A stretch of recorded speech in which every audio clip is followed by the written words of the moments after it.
My brothers and sisters, I ask Allah Subhanahu wa ta'ala to bless you, to forgive you and myself, and I advise you and remind you and myself to fear Allah Subhanahu wa ta'ala wherever you may be, in private and in public, with your family or with your friends, online or outside. As Rasulullah sallallahu alayhi wasallam said to Mu'adh, the young boy at the time, fear Allah ya Mu'adh wherever you are, and whenever you do a sin, do a good deed after it. The good deed will wipe away the sin you did before it. And live with people and interact with them and treat them with goodness and with good character. He summed up the quality and character and purpose of a Muslim enough to enter paradise and to be saved from the fire. My brothers and sisters, Allah reminds us in the Quran, O you who believe, fear Allah and be God conscious wherever you are, and let every person and soul look towards what they have prepared for tomorrow. Tomorrow is after death. And Allah called it tomorrow because it truly is very short and very quick and very soon. Tomorrow is very near.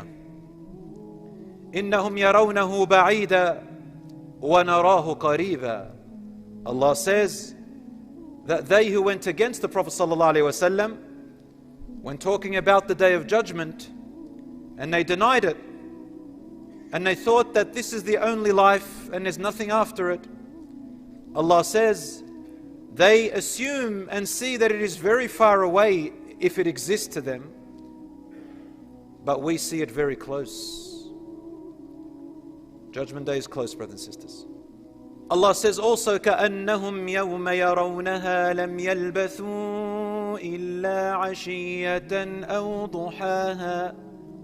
On the day when everyone will be resurrected, it'll be for the people as if they did not live on this earth except for an evening or its morning.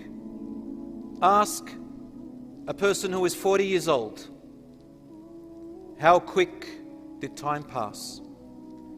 Ask a person who is in their 60s or 70s, how quickly did their years pass? And how many hopes and goals did they have? And how much of it were they able to reach? Everyone goes into their real home, the abode of the grave, while still have not fulfilled their hopes and their dreams.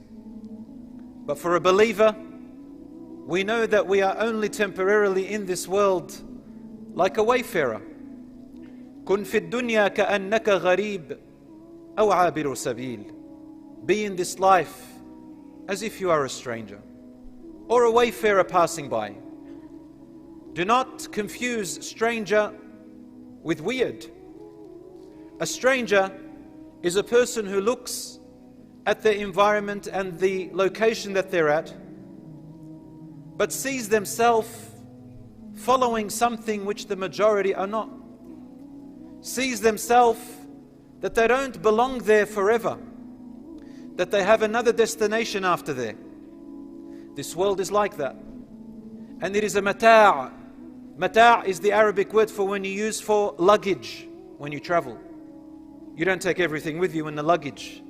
Mata', temporary material that you use for your journey, just enough for the trip. Or as Ibn al-Qayyim rahmatullahi alayhi said, it is like a person in the desert passing by with his camel, and he arrives at the shade of a tree. He sits under the shade of the tree, enough to cool down and drink his water and rest, and then he moves on. The shade of the tree is this dunya that you and I are in. We are just wayfarers like that desert man passing by We sit in its shade for a bit, but we don't stay there, we move on to our destination. A believer lives their life with the hereafter in mind. And oh, what a bliss and a paradise that is. The paradise is in the heart, and insha'Allah, materialistically in the hereafter. However, brothers and sisters, this shows us the importance of time. Some of you I see very young are in your school holidays. Some of you have goals of going on trips. And Islam does not forbid you from enjoying life. Islam does not forbid you from being entertained in the things that you like. Doing your hobbies, your interests. In fact, Islam encourages families to be invested in each other's interests. The husband invested in his wife's interests and vice versa. And the parents being invested in their children's interests and improving that relationship. However, only in the halal, not in the haram. And not letting interests and hobbies overtake your obligations and your duties. The Prophet ﷺ said in the hadith which is Rawah al-Bukhari, نعمتان مغبون فيهما كثير من الناس الصحة والفراغ. There are two blessings which Allah has given us. The majority of people, he said sallallahu alaihi wasallam, most people take them for granted. They are health and free time. Health and free time. Let alone those who use them in what displeases Allah subhanahu wa ta'ala. Our health before we get old. Our health before we get sick. Our free time before we have no time. Rasulullah sallallahu alayhi wasallam said, on the day of judgment, a person will not be allowed to move forward until he or she is asked about the following: about their youth and how they spent it. The youth is from when you reach puberty. I'll just use the common understanding or agreed upon, between 35 or 40. You're considered a shab, a youth. And they will be asked about their life from the moment you will reach puberty, because Allah does not hold children accountable, until you died.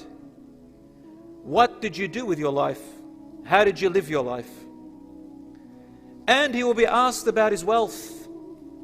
How did you get it? From which sources? Halal or haram? And what did you spend it on? Not only where you got it from, but how did you spend it? Because wealth is an amana. It's a trust. A Muslim doesn't say, this is from myself, like the way Qarun said. He said, this is from me, not from God, not from Allah. So Allah says, فَخَسَفْنَا بِهِ وَبِمَالِهِ الْأَرْضِ. We made the earth swallow him and his wealth. What do you mean just from you? If it wasn't for Allah, we would have nothing. Therefore, it is an amana. And I read an article the other day, a business article, which said, looking at wealth, it said that people who have millions, affluent, rich, wealthy people, when they die, the wealth that they have, the millions, does not last beyond the second or third generation max. And then it vanishes as if it never existed. Allah, all your life working for it, vanishes within the third generation. They said, except one type of family. They are the ones who their children have values instilled in them, where they value their parents' wealth, and they don't look at it as a gain. They look at it as a trust. This is coming from non-Muslim mouths. And Islam has already stated this way before, that Allah has made us vicegerents, entrusted with the wealth and resources and our body and our families and everything else in this life. And finally, you and I will be asked about our knowledge, our ilm, and our skills that we acquired through life by the will of Allah. What did we use it on? Rasulullah ﷺ, once a group of people from a particular town who were once affluent and very rich in resources and wealth. He saw them coming in after they had embraced Islam and they were destitute and poor. So he stood up, sallallahu alaihi wasallam, on the minbar, as he is compassionate to all of mankind and to all creatures. He said, anyone who has a dinar or dirham, and Allah subhanahu wa ta'ala will reward them up to 70 folds, by multiples more. He never pressured people into giving charity, but he always talked passively so that people can make their choice from their heart. Suddenly a Sahabi stood up and he brought a bag filled with dinars, gold coins, and threw it in front of the Prophet ﷺ. He could barely hold it within his sirwal. Rasulullah ﷺ's face lit up with happiness, and suddenly the other companions were encouraged, and each one started to bring after this companion by copying him. Then Rasulullah ﷺ stood up and said, Man sanna fil Islami sunnatan hasana, whoever starts a good deed in Islam, meaning after they become Muslim, and they are followed with this same sunnah. Sunnah means an act, and people follow them, and it becomes a trend or a habit, then that person who initiated that good deed will have the reward of every single person after him or her who does that same good deed and builds on it till the end of time, so long as it's still running. You, my brothers and sisters, the Muslim community, well, they call us a sleeping giant. We are more powerful than what we think, bi'idhnillah, because we have Allah with us in our heart and in our minds and everywhere we go, and we know that qadr will come to us and no one can prevent it except Allah, and we rely on Allah because He is the most merciful, the wisest and the best. And we have skills and resources, and we are called إِنَّمَا الْمُؤْمِنُونَ إِخْوَةً. Believers are brothers and sisters. Brothers and sisters, and everybody else copies us with that word. إِنَّمَا الْمُؤْمِنُونَ إِخْوَةً. As a matter of fact, the believers are brothers and sisters. فَأَصْلِحُوا بَيْنَ أَخَوَيْكُمْ. Fix any tear or wrong between your brethrens. We are an ummah named after the embracing of a mother, So we are embraced by the mother, which is Islam and Iman. We help each other and we work as a community. I have not seen, mashallah, in my trip, a community so forward and advanced beyond where I came from in Australia, even a little bit more than the UK, mashallah, and Europe, than what I've seen here, tabarakallah, in the US, the Muslims. And mashallah, the services that you have, whoever started them, hani'an lahu. May Allah subhanahu wa ta'ala give him the great rewards, or her. They are blessed. This community that is built on whoever started and initiated this is the greatest investment, and it keeps going for that person in their grave. And everybody else who encourages to it, your ongoing charity, knowledge and righteous children will still serve you bi'idhnillah after you have left this world, as you know. My brothers and sisters, therefore, a believer enjoys life but lives it with a purpose, monitors their actions and their resources, their wealth and their life, and keeps going with patience and perseverance until they meet Allah subhanahu wa ta'ala. And suddenly, your wealth, your health, your youth, your family, everything that you have that Allah gave you turns into a blessing not only in this world but also in the hereafter. For Allah says, قُلْ مَنْ حَرَّمَ زِينَةَ اللَّهِ لِعِبَادِهِ وَالطَّيِّبَاتِ مِنَ الرِّزْقِ قُلْ هِيَ لِلَّذِينَ آمَنُوا فِي الْحَيَاةِ الدُّنْيَا خَالِصَةً يَوْمَ الْقِيَامَةِ. Say, Allah says, say and ask, who is it that forbid for the believers of Allah and the servants of Allah that they cannot entertain and enjoy the blessings of this life which Allah had opened for all of them to enjoy? Say it is for the believers completely, and nothing will be taken away from them in the hereafter from enjoying it. It is the following which Allah forbid: fahsha, indecent, dirty acts, and munkar, and things that are abhorred and haram, such as oppression, such as wronging and hurting others and taking their rights. Other than that, a Muslim lives their life in happiness like everyone else, but with purpose, and the hereafter is all yours, inshaAllah. So my brothers and sisters, utilize your time, utilize your hobbies and skills, utilize your free time, and may Allah subhanahu wa ta'ala bless you, forgive our sins and shortcomings, and may Allah subhanahu wa ta'ala give us all strength and you. My dear beloved brothers and sisters, the parents, your children are your greatest asset and investment in your life and your hereafter. So look after them and care for them as an amana and a trust, not as a property or a belonging. And remember that your children look up to you when they are children, and that our children may not obey us all the time, but they never fail to imitate us. So ibadallah, servants of Allah, be good role models for them and monitor your words and actions all the time.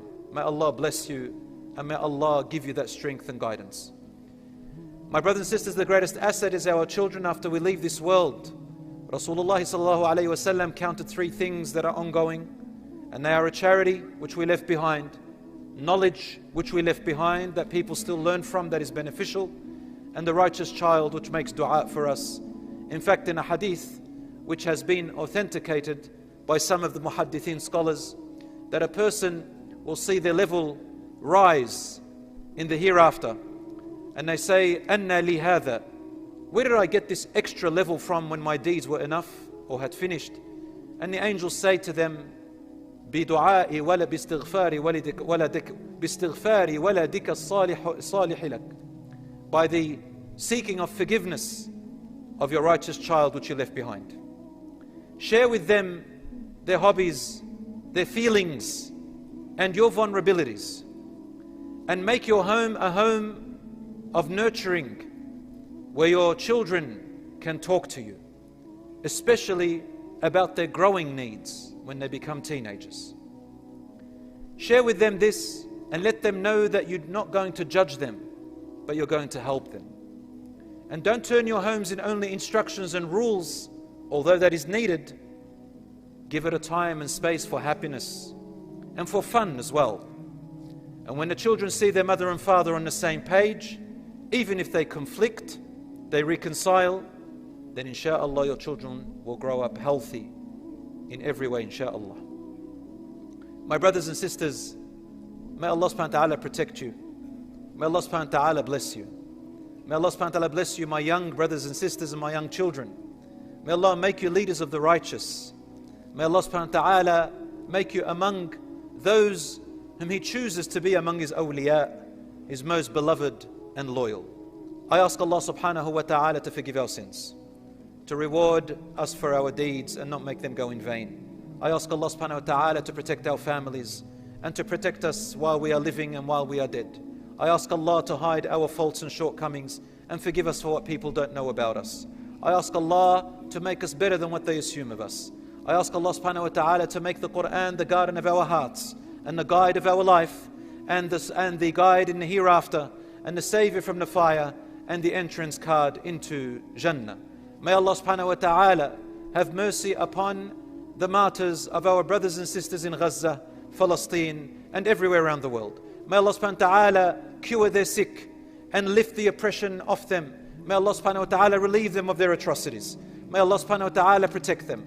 May Allah have mercy upon their children and make them awaiting for them at the fountain of Rasulullah sallallahu alayhi wa sallam and at the doors of Jannah. Ameen ya Rabbal Alameen. May Allah subhanahu wa ta'ala forgive our shortcomings, and may Allah subhanahu wa ta'ala change the state of their injustice to justice. May Allah subhanahu wa ta'ala guide us and keep us steadfast, forgive us and accept our salah.